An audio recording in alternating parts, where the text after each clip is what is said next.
Welcome back to the Big Sci-Fi podcast In Between Shorts. This time, we've decided to create our own science fiction. The challenge to me and my co-hosts was to take 4 elements and craft a flash fiction story, a story of no more than 1,000 words. We each contributed an element, and none of us know what the others have written. We're hearing these for the first time as we record this. In each short, one of us reads a story, and then we'll spend a few minutes discussing it. The elements that we each contributed that have to be incorporated into the story were a Jolly Rancher, Vincent van Gogh, Polygon, and a dump truck. And with that, this is the 4th. It's my turn to read. All of my co-hosts have gone. And let me bring up my story. We're so excited. Oh, okay. We just can't hide it. Everyone else did so great. Man. So the name of my story, before I say the name, I just want to say that the one place I'm a little worried about is I have a few names of real places. I am going to completely bundle the pronunciation of them because they're in a certain location that is not in this country. So, I don't know about you guys, but I feel like we're 3 little kids up against Adeena's big leather chair as she's smoking a pipe, getting ready to tell us a little bedtime story. Gosh, no. But hopefully this is a nice little bedtime story, Okay. The title of the story is Alien in Amsterdam, Candy Crisis. Ooh, I like that. This was the worst day of Kim's short life. Short life on Earth, that is. 5 years earlier, Kim had been part of the first contact party to this planet, and after a year-long assessment, the decision was hastily made to abandon first contact plans and get the heck out of here for another century or so. The dominant life form clearly wasn't ready. But Kim and one other, who assumed the name Chris, stayed behind. They both took unassuming jobs. Chris was part of the wait staff of a catering company in New York City. Kim, who had always loved driving vehicles of any kind, whether it be land, air, or space, was hired as a dump truck driver in the city of Amsterdam. The two stayed in touch using technology native to this planet, mobile phones.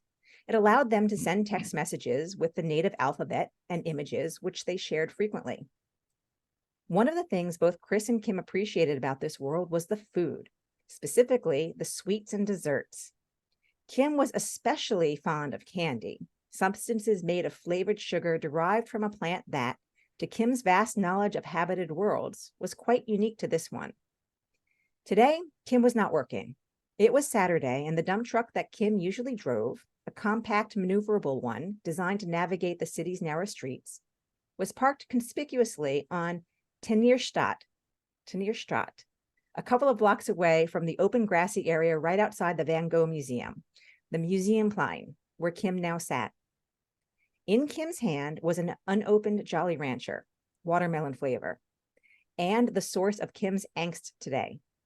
Kim had only just learned via a text message from Chris that the company that makes Jolly Ranchers were discontinuing this beloved flavor. Kim had each side of the wrapper pinched between dexterous fingers on each hand and started peeling back the crinkly, transparent covering to reveal a rectangular prism, parallel polygons on all sides. Kim counted them all, as Kim was wont to do when seeing polygons. Kim popped the candy into their mouth and sucked on it, watching people walk by. Some towards the museum, some away, some engaged in activities that had nothing to do with a long-dead artist and the structure that now housed and promoted his work. 10 minutes later, when the candy was no more, Kim took out the mobile phone and called Chris. "I'm done here," Kim announced. It was not yet proper morning time in New York City, a fact that Kim knew when placing the call, but didn't worry about that. Even disguised as humans, neither of them slept much. "What do you mean done?" Chris said. "I'm calling for a pickup. I've learned everything I need to know. All that excitement at the beginning, it's all gone. These humans are you still upset over the candy? It's not just candy. It's a Jolly Rancher with the most amazing flavor. And now these humans have decreed it will be no more. That's the last bit of news from this crazy place that I can take. Okay. How about you come to New York for a while? We're coming up on a most interesting time here where candy availability and consumption goes way up. Maybe you'll find another favorite. Take a holiday here." Kim considered that for a moment, staring at the Van Gogh Museum. Kim had visited that one a few times over the last few years. Kim had also visited the Rembrandt House Museum, the Rijksmuseum, the Stedelijk Museum, the Hermitage Museum, and Kim was pretty sure they'd seen all the others. There was not much left in Amsterdam to see or do that Kim hadn't been able to do already. Fine, Kim said. I'll give New York a shot. But just so you know, if they can discontinue anything else I love, I am officially declaring this planet a lost cause. That got a chuckle out of Chris. Once you're here on this side of the planet, I don't think it's going to be hard to find people who'll agree with that. See you later. Chris ended the communication. Kim, back at the flat later, would have to dig out that other communication device that was normally well hidden to let the folks back home know about this relocation plan. Maybe another year or two in this rocky world, and that was it. Maybe Earth, with all its quirks and discontinued candies, still had something worth staying for. With a sigh, Kim stood up to head back to the dump truck. There was half a bag of watermelon Jolly Ranchers waiting there. Kim's final thought while walking out of the Museum Klein Park for the last time: maybe New York could indeed offer a flavor of life that Amsterdam no longer could. Yeah. I loved it. Very There's so good. many things I loved in that. Discontinued Jolly Ranchers, fantastic. The Jolly what's Rancher for just What's yeah, sorry, go interesting is that you had mentioned we had 2 time travel stories.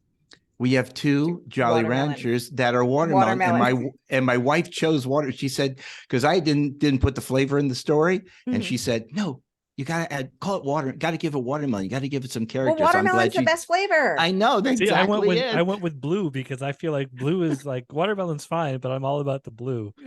Watermelon's the best flavor. I like watermelon because it doesn't turn your mouth blue. No. But that was very good. Really nice, Also- Adeena. I like that. But I won't turn down a blue Jolly Rancher, Chris. If I'm ever afforded, I'd someone agree says, with "Hey, that. you want a blue Jolly Rancher?" I'm like, "Yeah, I'll take it." And if Jolly Rancher wants to sponsor the Big Sci-Fi podcast, please send a letter to us. Yes, we would be happy to it. But I also just like one of my favorite things is the idea that the aliens were like, we're going to make first cut. They're like, nah, we're good. We don't need to. We don't need to mess with them right now. And the fact that this civilization is if they can discontinue watermelon, then forget it. We they're lost cause. I like that so much. So I had this thought after writing it because I kind of like it. I want to kind of go back and kind of write how they kind of that whole attempt first contact plan, and then they just. But I want to do it as a series of flash fiction stories. I don't want to do it as one big thing. I want to do a series of snippets. I like I said, I like short stuff. So I love about all of our stories is I want more.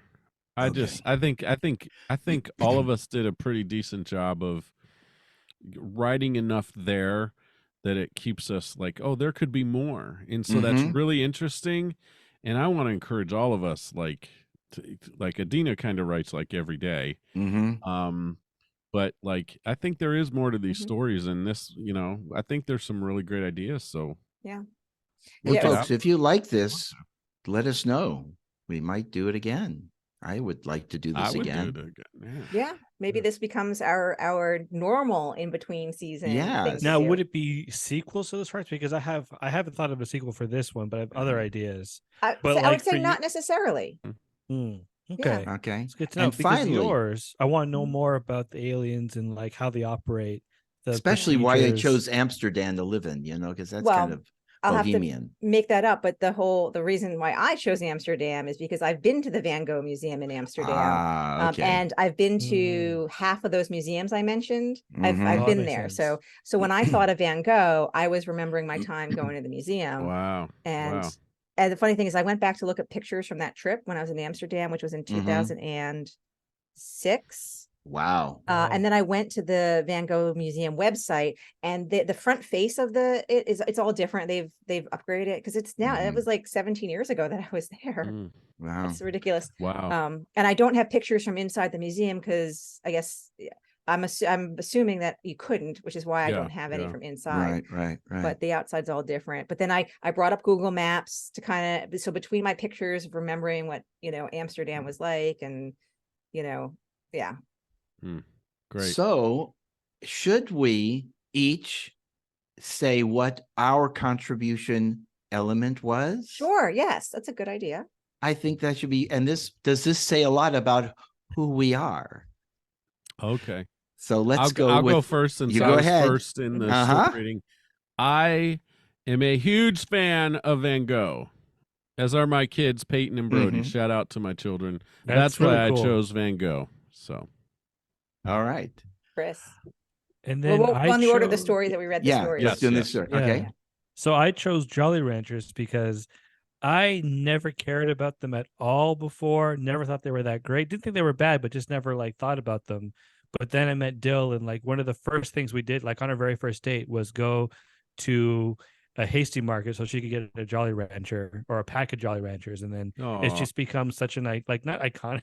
I don't know what the term is, but just in like your such a world, thing iconic. in our Yes. in our world. Tradition. It's And- your tradition. Yeah. Exactly. And one thing I want to say that I love about Adeena's story is that there was one time we were watching Harry Potter, Dill fell asleep, and I was trying to gauge how asleep she really was. So I whispered to her that I said, "Oh my gosh, Jolly Ranchers are going out of business," and then she woke up. I was like, "What?" So I love that you Awesome. added the whole bit about them Mhm. discontinuing the watermelon flavor. Perfect. Okay, Steve. Mine was really easy. My 5-year-old grandson, he loves trucks. He loves monster trucks. He knows the sound of a truck when it's coming down the street, if it's a UPS truck or a FedEx truck, but he loves dump trucks. That's fun. And so that's the first thing that popped in my head was dump trucks. Nice. And I chose Polygon because I wanted something abstract. And it wasn't originally the first thing that I'd thought of. I had thought of something several days before we talked about our elements, and I couldn't remember whatever it was that like I had originally thought of. So I Polygon on the spot. It worked. It was great. Yeah, and we it all worked. were able to incorporate it very well into our story. So yes, Cool. definitely. Great. Well, thank you guys. And to our listeners and viewers, I hope you enjoyed these shorts. If you need to go back and catch up on the other 3, please do. And please do all the things like subscribe and leave comments. Let us know what you think. Which one of these was your favorite story? Which element was your favorite thing? Or if you want to try writing your own 1,000-word story with these 4 elements, hey, we'd love to check it out. So let us know. Till next time, it's the Big Sci-Fi Podcast. Bye.